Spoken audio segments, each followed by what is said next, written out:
Hey guys, hope you're all having a good day or night, whatever time it is, hope you're all having a good one. Today we're going over how to build a good Supercross track in Monster Energy Supercross 2, at least for what I prefer.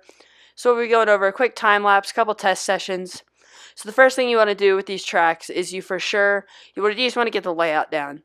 Don't place any jumps, just get a layout. And in my opinion, custom starts are always the best.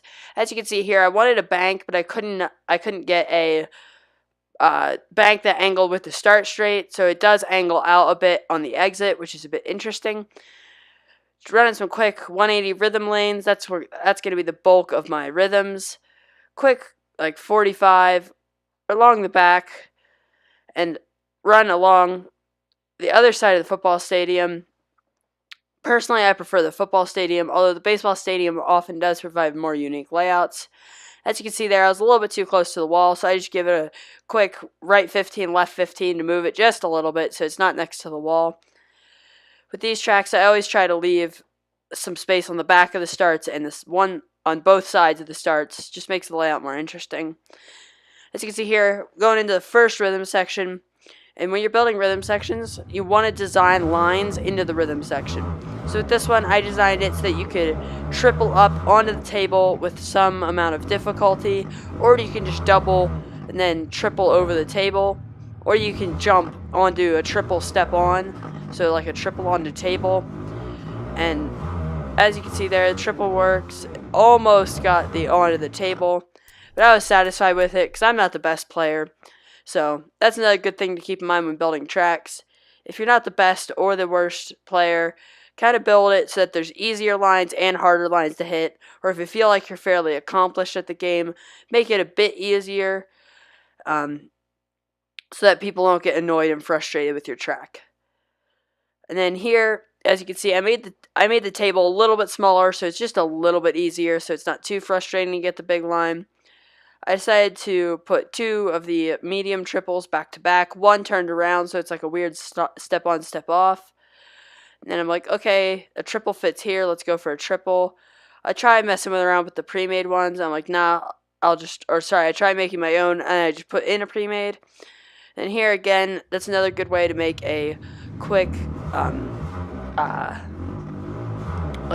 quick line choice, is that you can put a half whoop to be able to get up onto certain sections. See there, step on the back, step all across, and then around here, step onto the dragon's back, and then you should be able to jump it. That lap I didn't quite get it, and as long as you hit this section once, it doesn't have to be consistent, because if you can hit it once, you can hit it again.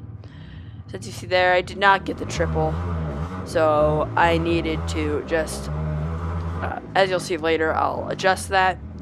So as we come around the corner, quick double, over table, onto the back, cross, then over, double into the corner. Around the corner, go for the other line this time, go over, a little bit of tap down, and as you can see there, the rest of the section's flat, but it will not remain that way. I was just trying out a new idea with the step onto the dragon's back, which personally I like very much, and I think it's very good. And then here, as you can see, it always puts you at the end of the track, so if it's a long track, it'll be kind of annoying to go all the way back, but it's definitely worth it. Because I've had it before where I have a great track, and then I realize it does not work out quite.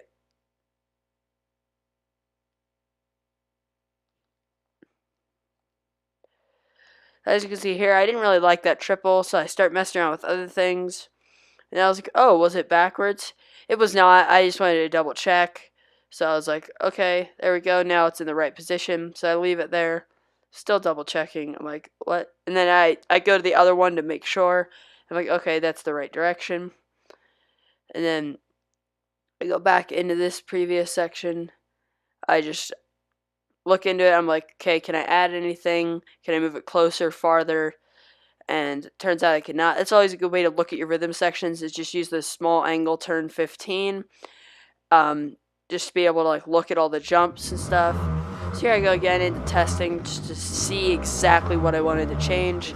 That's the biggest thing with this. As you can see there, I got the triple on the table, triple into the middle, and then you can triple out there. That's the biggest thing here, is just test everything. Test every little thing, and if it doesn't work, change it.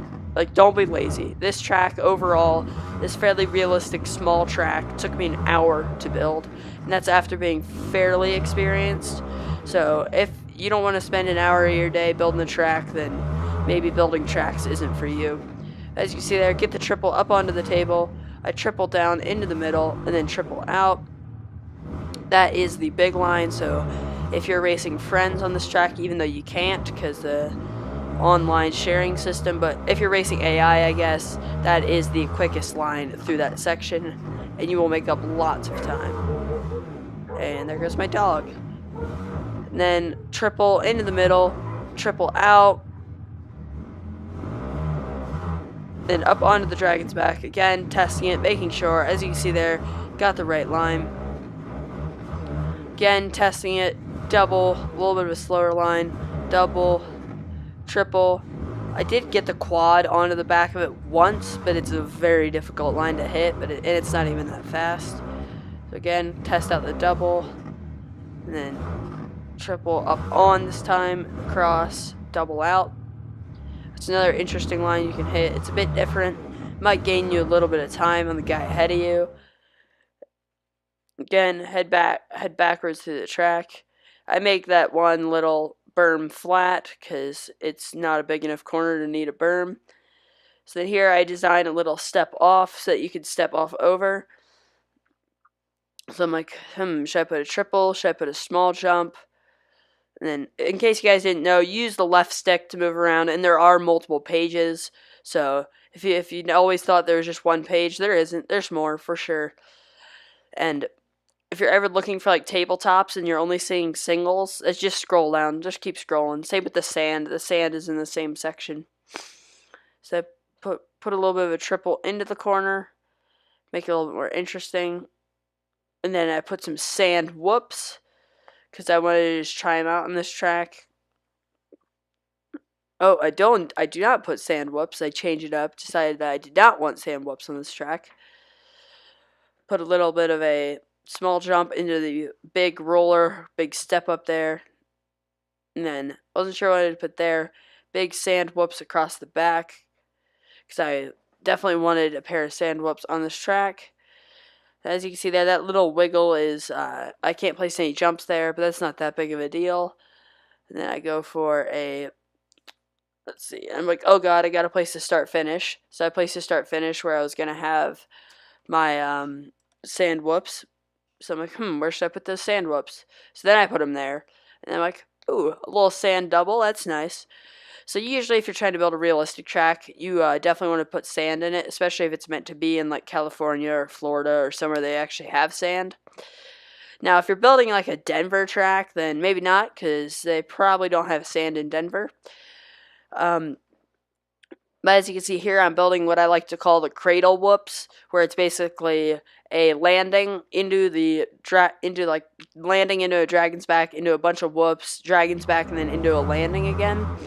I like it just because it's like a little bit like the dragon's back. The smaller one is definitely a little bit of a downhill / uphill whoop section. So I like the little cradle design. It is rather interesting. And then as you can see here, dragon's back with the full section now. So you can table up on. Don't get it quite right that lap, and then triple out. Come around the corner. This table still isn't working out right. Don't have quite enough speed. Coming into the sand. Whoops. Oh, down I go. That's not going well. It's hard going through the sand, so you just gotta kind of roll it. Get a little bit of traction on the dirt because there's no sand turns. Over this big start-finish double. It's a little bit flat, but yeah, I think it'll work. And then jump up onto the back of it, and then jump through the whoops. Whoops are a little bit big there. I wasn't sure if I was liking it at the moment because small whoops get you more speed and big whoops are more difficult. So it depends on what kind of flow you want. And that's another good point is the flow is very important. You always, you don't want a wall in the middle of your rhythm section unless you have like a 1,000,000-foot long rhythm section. You always want to keep a good speed up. You don't want to have a bunch of useless corners. For me in Supercross tracks, corners aren't really they're just there to get you onto another straightaway. They're not really there to be a corner. Now, motocross tracks, yes, corners are meant to be there as corners. But the 180s are just meant there for passing and just to get you onto another straight section. Now, there you go. Get the big line, triple into the middle, triple out.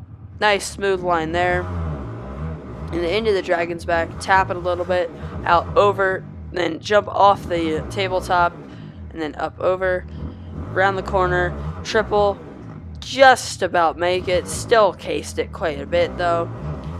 Into the sand whoops, a little sand double, across the finish line. This time I make it, so I'm like, okay, that one's good.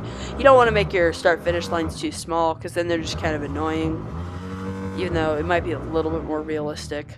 Through the cradle whoop section, again, a little bit rough. The whoops are a bit tall. And then again into the rhythm section, just testing out all the lines, making sure it works, making sure that it wasn't just a fluke. Like I said, if you make it once, it's fine, but if you make it again, especially if you're a higher caliber rider, it's important that you can make it a lot because, well, you're a higher caliber, so that it'll be difficult for all the average players. Now, if you're not very good at racing in this game or riding a bike in this game, if you just got it or something like that, it might be good to make the jumps a little bit bigger, just because for the people that have played this game for a while, it will be more enjoyable to them. Now, it only really matters if you enjoy the track, and if you don't enjoy the track, don't build it. But it's always good to at least allow a bigger line. So maybe there's an easy line that you can always hit, and that's fun for you, but then there's a bigger jump out farther that people that are better at the game can hit, so it's more satisfying for them. As you can see there, extended that turn a little bit. Decided to go back just because I wanted the start gate to be built in properly, because if you cut too much into the back section of the start, the little red, like the actual start gate that you see at the real Supercross events, will not be there. It'll just be some gates on the floor, which does not look as good. Now again, hit the different line, up onto the table this time, onto the landing, and then triple in. And then still left that triple in. As you can see, I cleared it there. Pretty difficult, and the triples you don't really want to make too difficult. It's really the rhythm sections that should be the difficult jumps, as rhythm sections have multiple ways through them, where the triple is just, it's a triple. So that I did not really like that big double there. It didn't really work out too well, so I just put a little small double. Then I go for the pre-made triple, make it a bit easier. Go for the steep small takeoff because I don't have enough room for the big guy. Then I go for the a pretty tall, the single jump, and into like a landing. I think that's even what it's called in the game, is just landing, small landing. And then, yeah, so here we go into another test lap. Again, getting the new line. Not much to see, just, again, testing out the track. That's the most critical thing, is that test your track, test your track, test your track. I guarantee you that at least half the time that I took building this track was just me testing. And then, as you can see there, triple was nice and easy, set me up a little bit higher, a little bit more fun. Small double, and then small sand double into the finish. You probably get some good passes there in real life. And then into the cradle whoop section with the smaller whoops, again with a couple extras too. Still kind of difficult, as you can see, didn't get it perfectly. The final corner onto the front straight is flat. And after that, all you had to do was validate it. Validating it just make sure the AI can ride around it. And then you give it a name and then wait for it to upload. As you can see there, this track's name is Huston 2020 if you guys want to play it on Xbox.